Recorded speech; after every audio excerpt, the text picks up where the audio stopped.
അങ്ങനെ എം സ്വരാജ് വന്നതുകൊണ്ട് എന്തെങ്കിലുമൊക്കെ ആയി എന്നുള്ളതിനെ കേൾക്കുമ്പോൾ ഞങ്ങൾക്ക് വലിയ ചിരിയാണ് വരുന്നത്. ഞങ്ങളെ സംബന്ധിച്ചിടത്തോളം അദ്ദേഹം ഒരു ദുർബലനായ എതിരാളിയാണ്.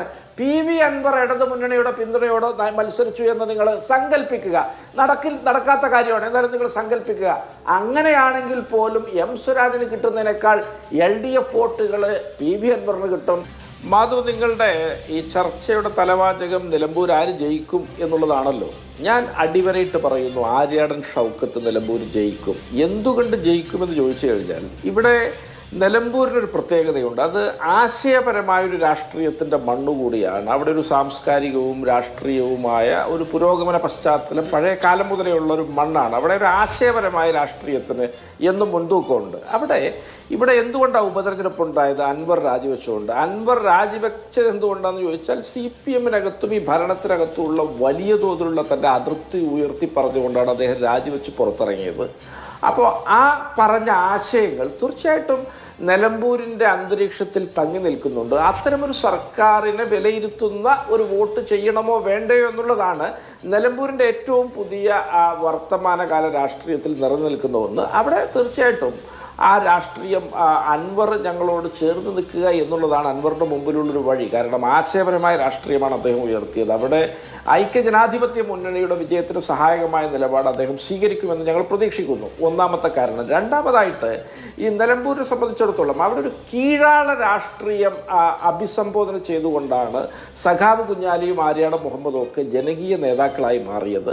തീർച്ചയായിട്ടും അതൊക്കെ തൊഴിലാളികൾ, ലയങ്ങളിൽ താമസിക്കുന്ന കങ്കാണിമാരുടെ ചൂഷണത്തിനൊക്കെ വിധേയമായി കഴിയുന്ന പാവപ്പെട്ട മനുഷ്യരെ ചേർത്ത് പിടിച്ച രാഷ്ട്രീയമല്ല. ഇതൊക്കെ ശരി. ശ്രീ KP നൗഷാദ് കഴിഞ്ഞ ദിവസങ്ങളിലൊക്കെ തിരഞ്ഞെടുപ്പ് പ്രഖ്യാപിച്ചപ്പോൾ മുതൽ ഈ പശ്ചാത്തലവും കണക്കും കാര്യങ്ങളും ചരിത്രങ്ങളും എല്ലാം പറയുന്നുണ്ട്.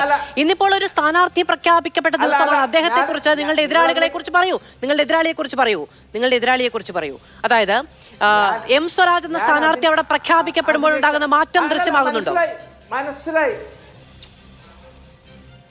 മനസ്സിലായി മാധു ചോദ്യം. അതിലേക്ക് വരികയാണ്. അതിനാണ് ഈ പശ്ചാത്തലം പറഞ്ഞത്. ഇവിടെ എം സ്വരാജ് ഈ ഗണത്തിൽപ്പെടുന്നൊരു രാഷ്ട്രീയക്കാരനല്ല. നിങ്ങൾ നോക്കുക, 2021 ഞങ്ങൾക്കിപ്പോഴും അത്ഭുതമാണ്. വീണ്ടും പിണറായി വിജയന്റെ നേതൃത്വത്തിലൊരു തുടർഭരണം ഇവിടെ അധികാരത്തിൽ വന്നു. 99 സീറ്റുകൾ നേടി.